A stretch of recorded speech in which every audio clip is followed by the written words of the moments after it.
Kuih. Siapa nak beli kuih kita, ha? Kak. Oh, Kak. Sini.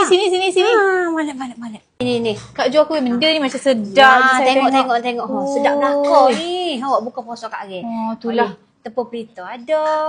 Oh, Saya nak kuih tu. Badut berendai ada. Badut berendai ada rasa lagi. Berapa so? Badut berendai.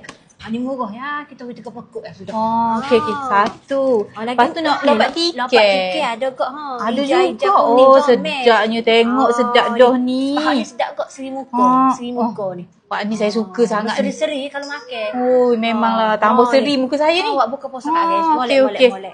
3. Tepung pelita. Oh, saya ambil semua lah Kak. Oh, sedap belakang ni. Oh, gitu molek ambil belakang. Awak buka puasa kat hari deh.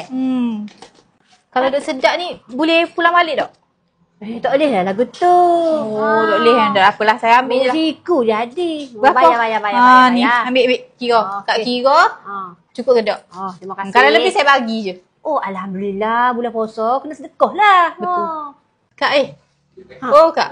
Macam sedap je buat tekak Kak tu. Mana? Buat tekak tu. Oh, tekak ni. tu. Tahu peti dulu lah. Oh, ni. Ni nak ayat ubi ni. Ni. Hak baru ni. Oh, lawa Kak. Pegang sikit boleh? Jamu sudah sikit sudah lah. Salah kayak gitu kan. Ni nama bunga durian ni. Lawa ni ha. Lawa sangat lah. Kak raya baunya tubik ni ha. Ni kak awak pakai ni kak awak ikhlas je lah. Tak boleh ke nak lalu boleh? Demo nak lalu? Nak lalu. Boleh lah kita kira Favorite saya ni. Favorite ni? Suka memang comel dah ni ha. Ni kalau makan kat hunyai dah. Tercabut lah Kak. Boleh lah Kak klik dulu dah. Yelah Kak. Esok mari bawa besar ni Kak. Untung jual hari ni ha. Boleh beli kata besar dah ha.